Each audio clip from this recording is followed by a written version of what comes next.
kami berikan kesempatan bertanya. Bagi yang bertanya, tolong ini nanti diangkat tangannya, ya. Dan admin akan ada share di sini di mana ya. Ya, silakan kalau ada yang bertanya. Bahwa Anda mahasiswa, entah hasil scan atau hasil foto dari KTP, boleh juga kartu mahasiswa. Saya kira itu aja persyaratannya. Terima kasih.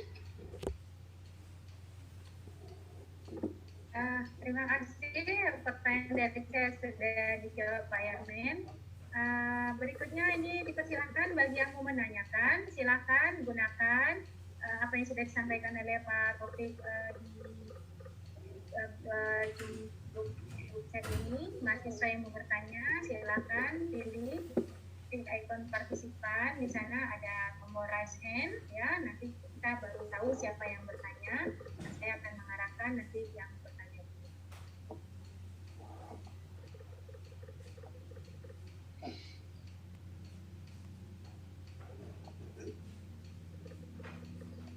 Boleh diajukan oleh koordinator, DPL, dan juga mahasiswa.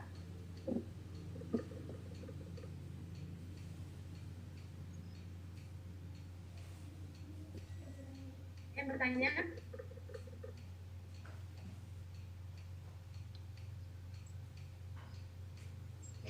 Boleh sih, saya nanya Bu. Oh, nampaknya suaranya suara Ustadz Fatur nih ya? Iya Bu. Oh, betul ya. Silakan Ustadz Fatur, saya nggak kelihatan yang bertanya, tapi mendengar suara Bapak, saya tanda. Silakan Pak Fatur. Oke. Pakai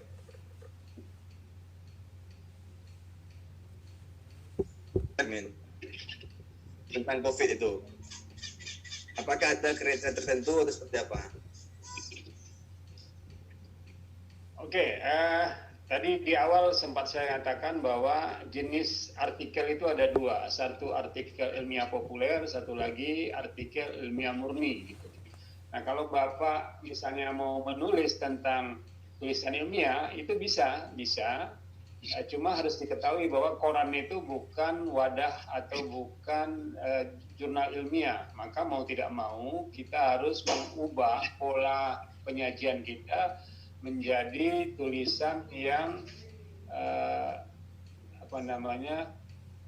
ilmiah populer. Ilmiah populer itu itu tadi, pembacanya bukan semua dosen, bukan semuanya akademisi, bukan semuanya orang-orang dari sivitas akademika. Jadi mau tidak mau istilah yang kita pakai saja harus dipertimbangkan betul diksinya. Apakah diksi yang saya pakai ini dipahami orang apa tidak gitu. Misalnya mengganti kata wabah dengan pandemi. Pandemi itu mungkin lebih familiar di kalangan para akademisi, tetapi di tengah masyarakat ini pandemi apa ya? Apa bedanya dengan epidemi? Apalagi bedanya dengan pandemik gitu ya? Beda kan, pandemi dengan pandemi pakai kata beda.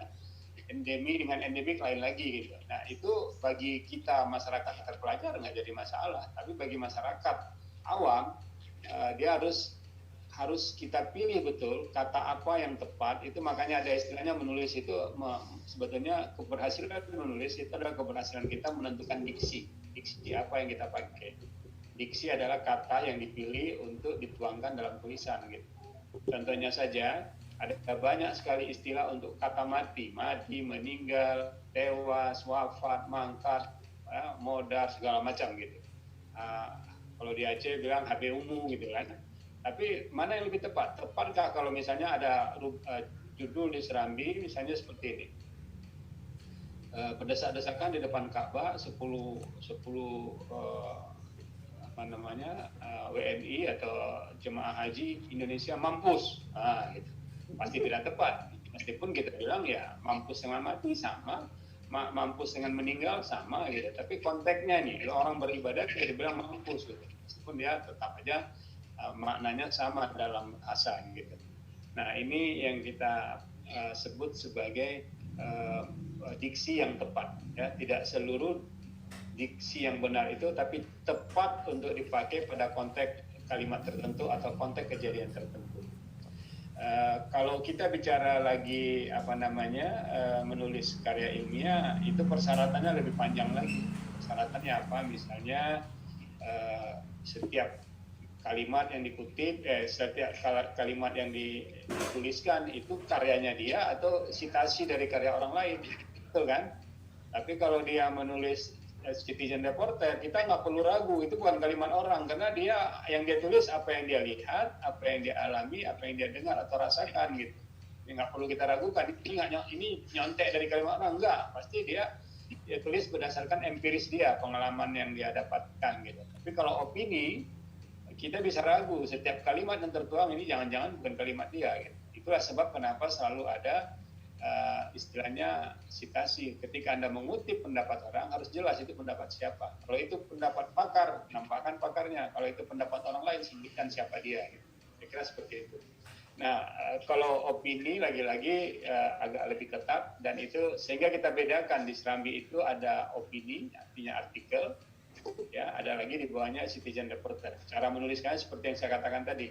Opini, organ tubuh yang paling banyak berperan itu adalah otak, nalar, bagaimana menalar, menganalisis sehingga lahirlah tulisan yang sifatnya analisis deskriptif.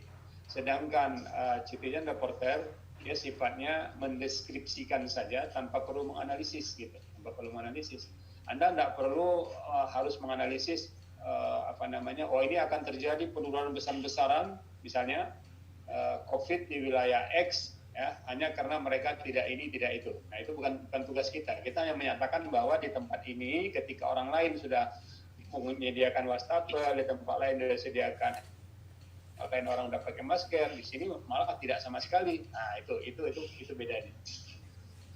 Ada sekitar 12 alasan kenapa opini tidak dimuat, ya.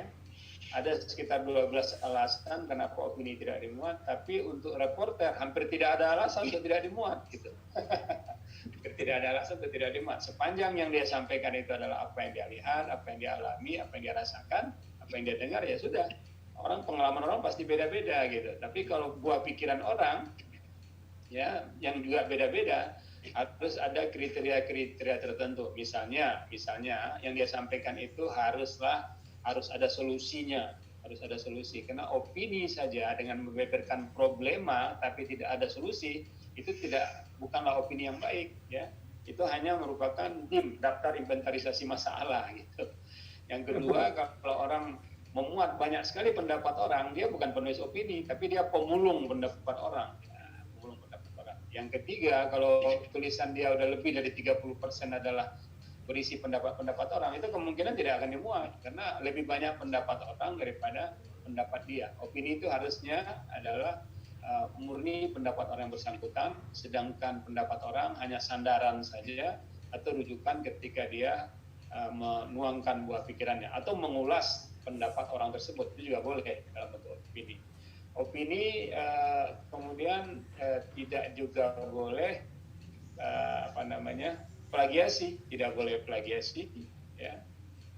Terus ada sekitar 12 seperti saya katakan tadi. Opini juga misalnya tidak boleh menyorot atau mengangkat topik tentang sara, suku, agama, ras, dan antar golongan.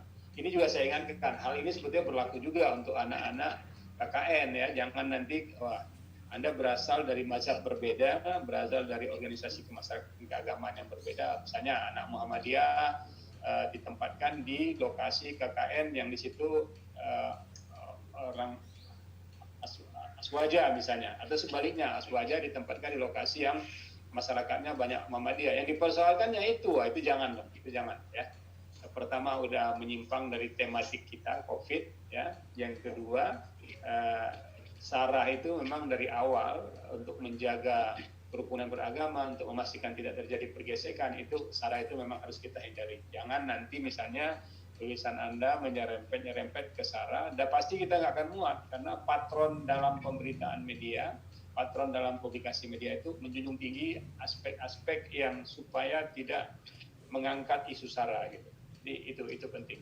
Khusus untuk SARA itu berlaku sama di karya ilmiah berlaku, di karya ilmiah populer berlaku, di reportase juga berlaku. Saya pikir itu, Bapak. Terima kasih.